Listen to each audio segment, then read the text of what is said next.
GMP Gazipur বাসন থানার মামলার বাদী মোহাম্মদ সেলিম, পিতা মোহাম্মদ হাসান জামাল, গ্রাম ভাটিপাড়া, থানা ফুলবাড়িয়া, জেলায় ময়মনসিংহ, বর্তমানে গ্রাম চান্দনা চৌরাস্তা, থানা বাসন, জেলা জিএমপি গাজীপুর এর দায়েরকৃত এজাহার পর্যালোচনা করে দেখা যায় যে গত 7-8-2025 খ্রিস্টাব্দ তারিখ সন্ধ্যা আনুমানিক 6:45 ঘটিকার সময় বাদীর ছোট ভাই সাংবাদিক আসাদুজ্জামান তুহিন তথ্য সংগ্রহের সময় দেখতে পান যে জনৈক মোহাম্মদ বাদশাহ, পিতা রফিজউদ্দিন, গ্রাম নারায়ণপুর, থানা নকলা, জেলা শেরপুর, বর্তমানে ভোগড়া বাইপাস, থানা Basan, GMP Gazipur, ATM booth Chandana Chowrasta হতে টাকা উত্তোলন করে নিয়ে যাওয়ার সময় অজ্ঞাতনামা কয়েকজন লোক দেশীয় অস্ত্রশস্ত্র দিয়ে এলোপাতাড়িভাবে বাদশাকে কোপাইতে থাকে। উক্ত ঘটনাটি বাদীর ছোট ভাই সাংবাদিক আসাদুজ্জামান তুহিন ভিডিওচিত্র ধারণ করাকালে অজ্ঞাতনামা লোকজন তাদের হাতে থাকা বিভিন্ন দেশীয় অস্ত্র দিয়ে বাদীর ছোট ভাইকে একই সাথে ধাওয়া করে। ওই সময় বাদীর ছোট ভাই আমিন চায়ের দোকানের সামনে পৌঁছানো মাত্র দেশীয় অস্ত্রশস্ত্র দিয়ে কুপিয়ে সাংবাদিক আসাদুজ্জামান তুহিনকে ঘটনাস্থলেই মৃত্যু নিশ্চিত করে আসামিরা পলায়ন করে। এই ঘটনায় নিহতের বড় ভাই বাদী হয়ে জিএমপি থানা বাসন অজ্ঞাতনামা আসামির বিরুদ্ধে একটি হত্যা মামলা দায়ের করেন, যার মামলা নং 14 তারিখ 8-8-2025। ঘটনার পর র্যাব ছায়াতদন্ত শুরু করে এবং জড়িতদের আইনের আওতায় নিয়ে আসতে কার্যক্রম গ্রহণ করে।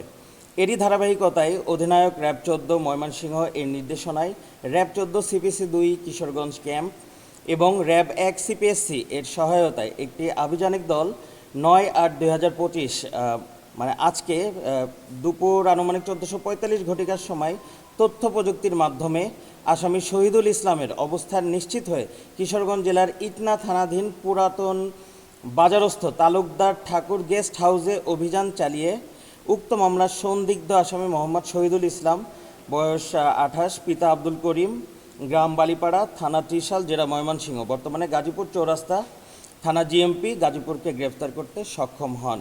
তথ্য প্রযুক্তি বিশ্লেষণ ও গ্রেপ্তারকৃত আসামিকে জিজ্ঞাসাবাদে প্রাথমিকভাবে উক্ত হত্যার ঘটনায় আসামির সংশ্লিষ্টতা পাওয়া গিয়েছে।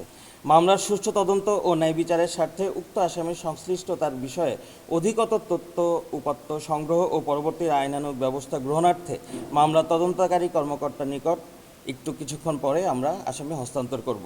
হ্যাঁ, আমরা এগুলো জানতে পেরেছি এবং ঘটনার দিনও সে গাজীপুরে ওইখানেও ছিল। আমরা প্রাথমিকভাবে আমরা ধারণা করতেছি সে ছিল, এটা একটা সংঘবদ্ধ চক্র, সেই চক্রের সে একজন সদস্য এবং সে নিজে এটাও বলেছে যে সে পূর্বে ডাকাতি করতো, এরপরে মাদকের সাথে সে মাদক ব্যবসায় সে জড়িত, সে নিজে অকপটে স্বীকার করতেছে। আর প্রাথমিকভাবে আমরা ধারণা করতেছি পরবর্তীতে তদন্ত সাপেক্ষে ফাইনালি অ্যানাউন্স করবে আয়োগ। সে আমাদেরকে বলেছে সে ওইখানে ছিল, বাট একদম ফুটেজে যেহেতু আসে নাই, ও সামনে যে ওইভাবে কুপিয়েছে বা একদম ডিরেক্টলি তার প্ল্যানিং মাস্টার প্ল্যান এরকম কোনো কিছু বলে নাই। সে প্রাথমিকভাবে বলেছে সে ছিল আসামি গেস্ট হাউসে ভাড়া ছিল। তার একজন বন্ধু আছে, সে হচ্ছে কিশোরগঞ্জে, তাদের সেই বন্ধুরা আবার দোকান বা ব্যবসা আছে গাজীপুরে। তার সাথে গাজীপুরে থাকাকালীন সম্পর্কের সূত্র ধরে সে এইখানে আত্মগোপনের জায়গা হিসেবে বেছে নেয় ইতনাতে গেস্ট হাউসে ছিল। অজ্ঞাতনামা, রাইট।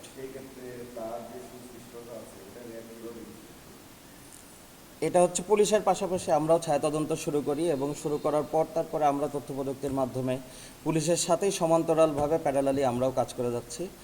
সেখান থেকে আমরা জানতে পারি আমাদের বিভিন্ন তথ্য প্রযুক্তি আমাদের মেইন বলতে পারেন, আমরা ওইখান থেকে জানতে পারি তার কথোপকথন শুনে, তার রাইট লেফট মুভমেন্ট, অনেক কিছু আছে যেগুলো সব কিছু এখানে বলাও যায় না।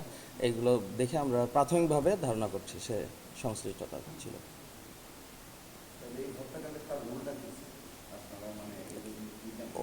ওইটা স্পেসিফিক্যালি ওইটা ফাইনালি অ্যানাউন্স করবে, যে বললাম পরবর্তী তদন্ত সাপেক্ষে যখন সবগুলো আসামি একসাথে আর কোনো বাকি থাকবে না, সবার তথ্য প্রমাণ সব কিছু, আর আসলে ওরা বললে ওইটাই যে সত্য সেটাও তো না, দুষ্ট সব দিক থেকেই দুষ্ট হয়।